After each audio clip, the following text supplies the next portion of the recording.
segunda venida de Jesús, de lo que nos espera y de que al final todo va a valer la pena, ¿verdad? Y pues, para la honra y gloria de Dios. Amén.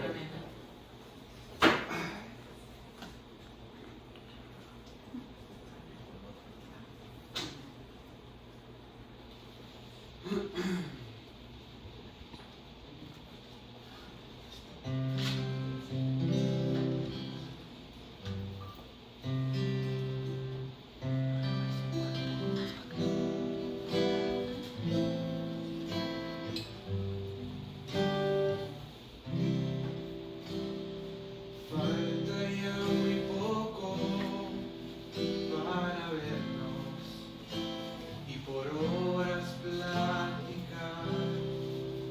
Qué momento tan precioso.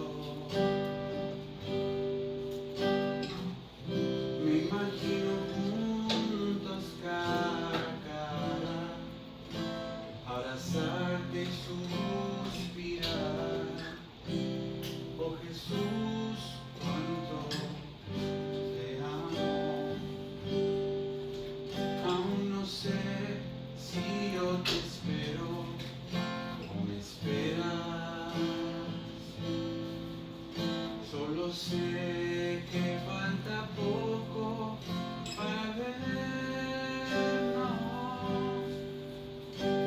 Ya sueño estar volando hacia un mundo sin dolor, donde niños juegan junto a los leones.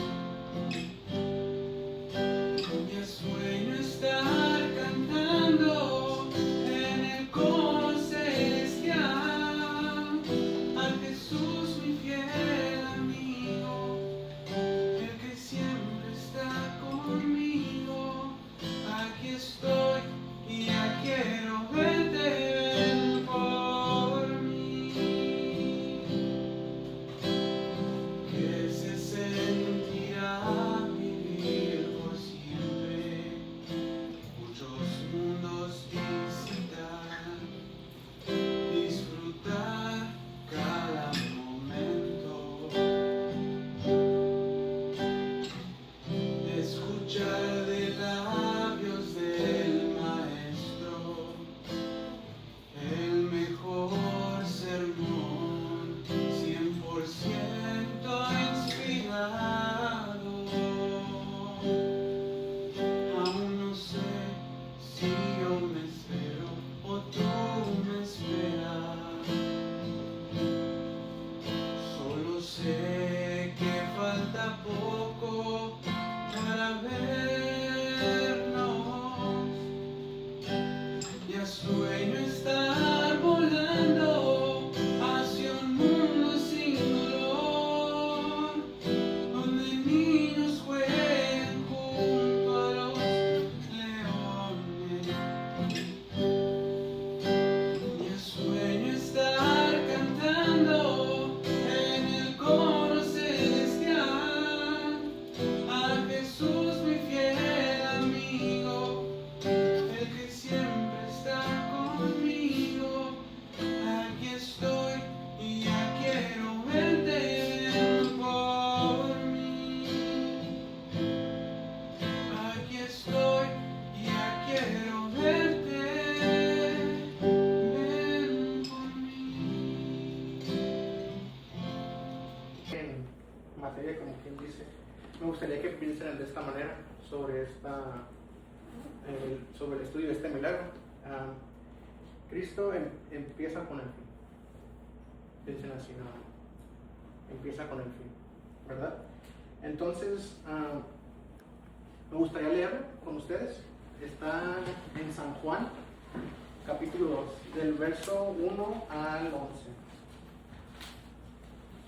San Juan, capítulo 2. Del 1 al 11. Pero ese. Eso. San Juan. Capítulo 2.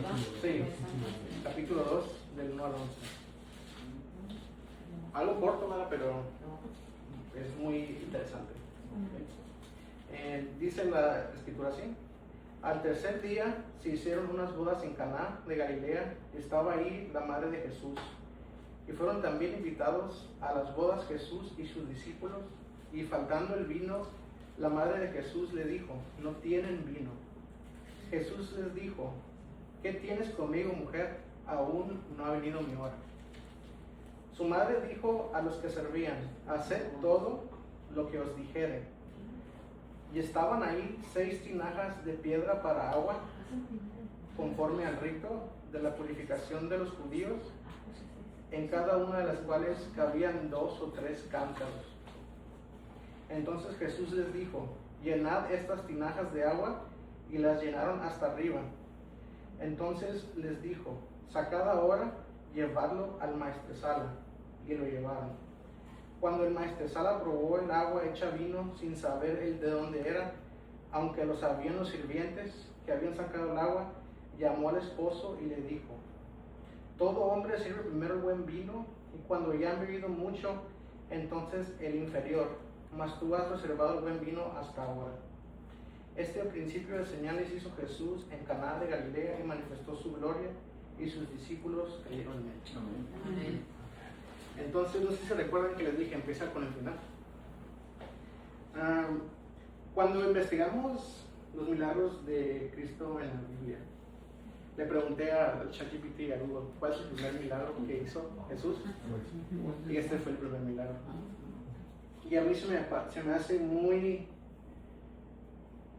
peculiar que Jesús haya escogido una boda como símbolo de su milagro. Empieza en el final, ¿verdad? Voy a decir esa palabra muchas veces y voy a explicar después por qué digo eso. Entonces, cuando vemos que Jesús escoge una boda como medio de ilustrar sus milagros y la capacidad para hacer milagros, pues nos invita a reflexionar, hermanos, ¿verdad? Cristo, siendo Dios, pudo haber escogido cualquier otra manera de mostrar su poderío pero escogió una boda. Y nosotros sabemos qué es lo que representa una boda: significa una unión, ¿verdad? Y cuando vemos parte del milagro de la boda de Caná, al escoger una boda, él nos está diciendo que Él puede escoger cualquier momento de nuestras vidas para, no nada más los momentos buenos, sino también los momentos de crisis, para mostrarnos su divina gracia, ¿verdad? Entonces, y por medio de la selección de una boda, y al dejarnos saber de que Él escoge estos momentos importantes en nuestra vida, nos hace reflejar y recapacitar que también nos acompaña en todo momento. Y parte de lo que me refería, un poquito de eso que les dije, empieza con el fin. Hay un simbolismo conectado directo entre el matrimonio que está en esta boda y en el futuro que está en Apocalipsis, la boda del Cordero, ¿verdad? Entonces, pero un poquito más de eso después. Cuando también analizamos el pasaje bíblico donde dice que María, ¿verdad? Podemos ver que es un ejemplo muy sutil, pero muy sencillo también de fe. Porque en este momento en particular, ella se fija en la necesidad de la situación, ¿verdad? Es una mujer muy inteligente, se fija en la necesidad de la situación, y ella sin dudarlo se acerca a Jesús. ¿Verdad? Le dice: ellos no tienen vino. Y entonces Jesús, ¿qué es lo que le dice? Vean en el 4: ¿qué tienes conmigo, mujer? Aún no ha venido mi hora. Empieza en el final, ¿verdad? Entonces, cuando Jesús le dice a María que aún no es mi hora, lo que quiere decir Jesús, yo no soy nadie para decir, pero me hizo pensar en que es como comenté, un simbolismo directo hacia el plan que tiene para nosotros. En el fin, cuando Cristo regrese, la boda del Cordero, ¿qué es lo que ocurre en la boda del Cordero? Cristo regresa y viene a recoger a su novia. En la iglesia. La iglesia es su novia. Y también podemos reafirmar que María es un ejemplo muy ardiente de la fe, porque ¿qué es lo que ella dice? Hagan lo que él dice. Y pues aquí en el pasaje bíblico le dice a los sirvientes, ¿verdad? Pero cuando ustedes, hermanos, lo leen de fuera hacia adentro, a veces les hace pensar que también lo está diciendo a nosotros, ¿verdad? Hagan lo que os dijeron. ¿Qué es lo que Cristo nos dice, hermanos, que hagamos?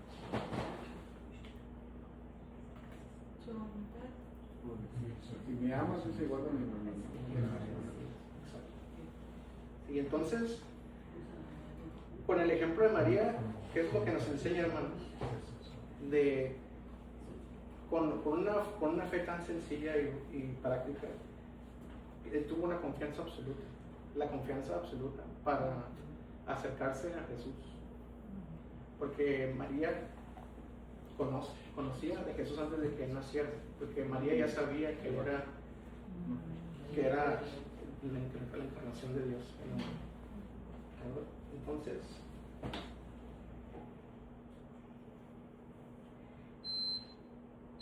cuando digo esa frase, hermanos, de que comienza con el fin, reflexionemos en esto. Cristo ya sabía desde un principio el plan que Dios Padre tenía para él, desde incluso antes de nacer. Y el hecho de que Cristo haya escogido una boda para empezar su ministerio es una conexión directa hacia el plan que tiene para nosotros para el fin de los tiempos, cuando Él regrese. Porque ahí dice en el versículo 11: este principio de señales Jesús hizo en Caná y manifestó su gloria, y sus discípulos creyeron en él. Sabemos que la Biblia incluye muchos milagros, ¿verdad? La Biblia está escrita de una manera que no tiene orden, ¿verdad? Mas, sin embargo, está ordenada en orden de relevancia de acuerdo a los pasajes que tenemos del Evangelio. Pero con el hecho de que diga eso aquí, me hace entender que este fue el primer milagro que Cristo tuvo para comenzar su ministerio en la tierra. Y cuando vemos que los sirvientes toman el agua, ¿verdad? Lo ponen en el cántaro y siguen lo que María les ordenó, hagan lo que Él les dice. También es una manera de señalarnos que la confianza en Cristo y obedecerle puede llegar a transformar nuestra vida en algo extraordinario.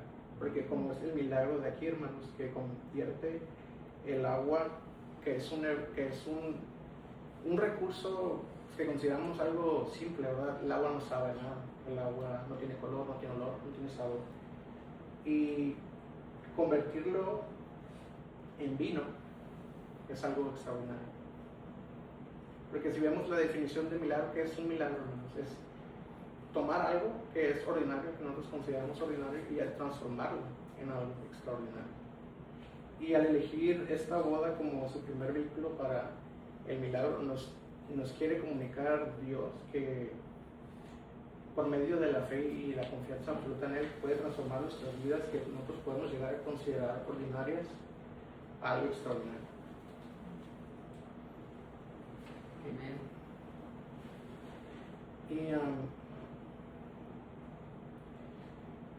cuando les dije, hermanos, comienza con el fin. ¿Por qué es significativo este milagro? ¿Por qué lo escogí, más bien? Porque cuando vemos la boda de Caná y la aplicamos a nuestra vida, nuestras vidas pues están llenas de rutinas, ¿verdad? Llenas de dificultades a veces, llenas de cosas buenas también. Cuando nosotros analizamos nuestra vida ordinaria y nosotros tenemos la fe, hermanos, en aceptar a Cristo como nuestro Salvador, seguir sus pasos y su ejemplo y guardar sus mandamientos, Él transforma nuestra vida ordinaria en algo extraordinario. Y la clave aquí es si estamos dispuestos a confiar en Él y obedecerlo, como María lo hizo.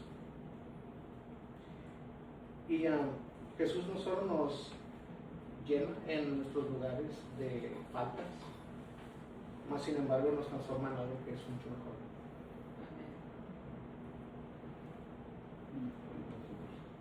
Y entonces cuando les dije que comienza con el final, es como les dije, hermanos, que empezó su ministerio con una boda y lo va a terminar con una boda. Y pues, no sé si haya sido mucho o poquito, pero eso es lo que tengo para el ¿Sí? Solo agregar que para nosotros se nos hace muy sencillo. Hizo falta vino, pero en la cultura de ellos era una vergüenza para la familia que a mitad de la boda se haya acabado el vino. La familia estaba a riesgo de que se burlaran de ellos, de hacer un ridículo, y María, que era amiga de la familia, se enteró y disimuladamente viene a Jesús y le hace la petición. Suena un poco grosero la forma en que Jesús le contesta: ¿qué tienes conmigo, mujer? Suena grosero para nosotros, pero hay que entender la cultura hebrea de los israelitas.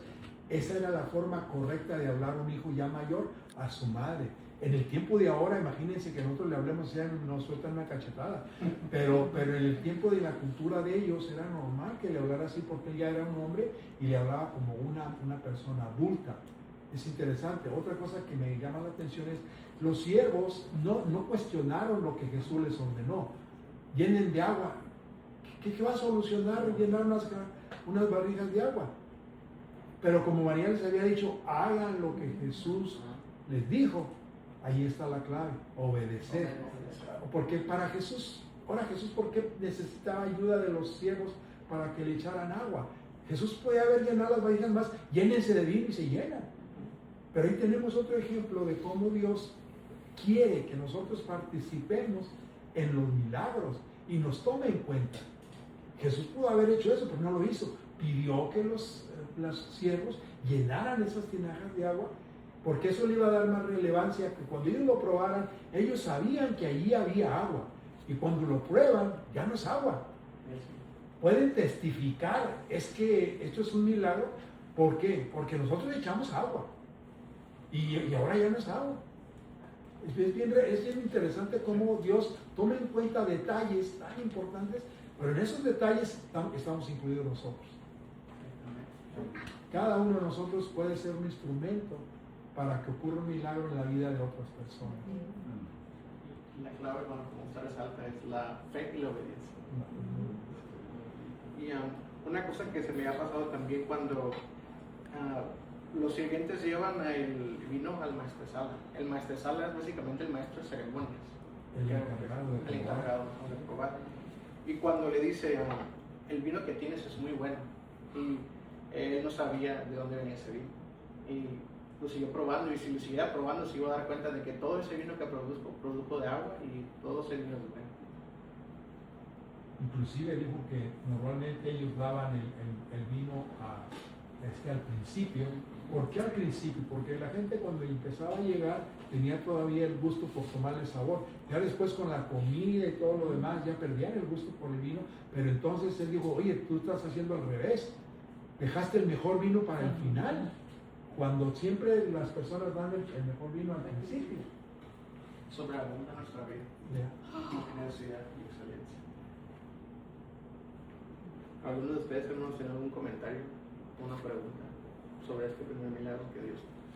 Yo quería comentar simplemente que Dios es maravilloso y trabaja de diferentes formas, pero Él siempre quiere que nosotros tengamos participación, como nuestro hermano Jesús. Aquí le dice: echen el agua en las tinajas. El Señor no le hubiera afectado nada, no le hubiera impedido nada al Señor. Llénense las tinajas y hubieran llenado. Cuando a Lázaro le dijo, pues, iba a resucitar a Lázaro, le quiten la piedra. Él tampoco podía necesitar que alguien le ayudara a quitar la piedra, pero quiere que los hombres, nosotros como seres humanos, tengamos participaciones. ¿Para qué? Para que nosotros nos demos cuenta Y obediencia. y obedezcamos y nos demos cuenta que con la palabra de Dios tiene mucho poder. Y aquí yo, en mi Biblia dice de esta forma, cuando Jesús le hace la pregunta, en el versículo 4, Jesús le dijo, ¿qué tienes que ver con esto conmigo, mujer? Le dijo. Ahí como que dice, le hace una pregunta, y ya hemos visto a lo largo de todos los milagros, Jesús siempre nos hace preguntas, Dios nos hace preguntas para que nos demos cuenta en qué estamos pensando, qué estamos haciendo, dónde estamos parados, para que nos hagamos entender quién es Dios y qué tan grande puede ser los milagros, pero hay una cosa que tenemos que entender, tenemos que creer. Al paralítico de ayer, ¿qué le dijo, hermano? Levántate, toma tu lecho y anda. Y él al instante obedeció y se levantó. ¿Qué hubiera pasado si no se hubiera levantado? Hubiera seguido ahí de tu Se hubiera seguido dando 38 años ahí.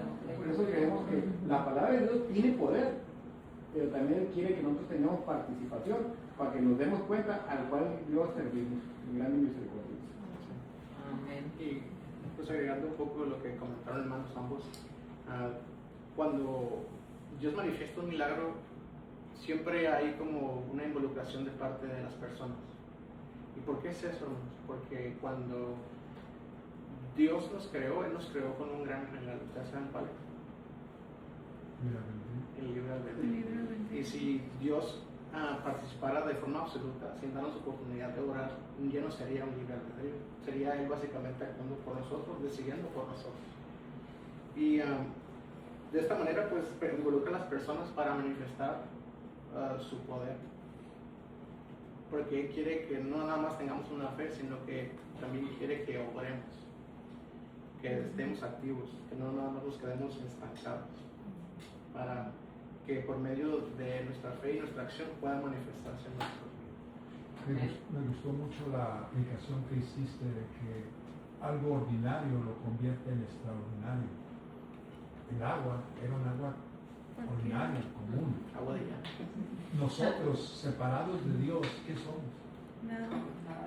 Ordinarios, Somos ordinarios. comunes.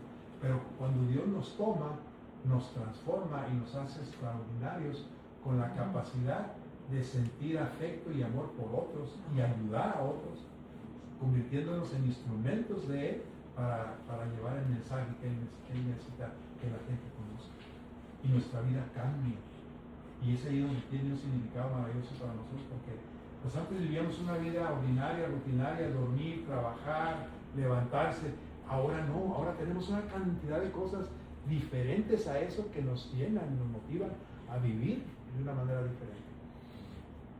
También cuando somos parte de un milagro, siempre vamos en la mente, el corazón y nuestra voluntad. En la mente es para creerle todavía más a Él, en el corazón para amarlo y en la voluntad está el obedecerlo. Ese es.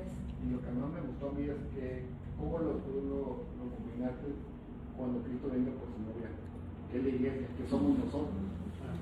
Y Él lo manifiesta tanto en la forma que Él fue asistir a una boda.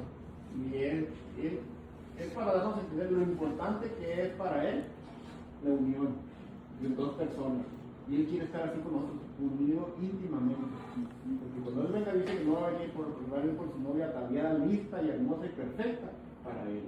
Y eso somos nosotros. Amén. Sí. Somos no. Y pues por eso les decía, comienza en el fin, porque pues, es una conexión directa cuando Él va a regresar con nosotros.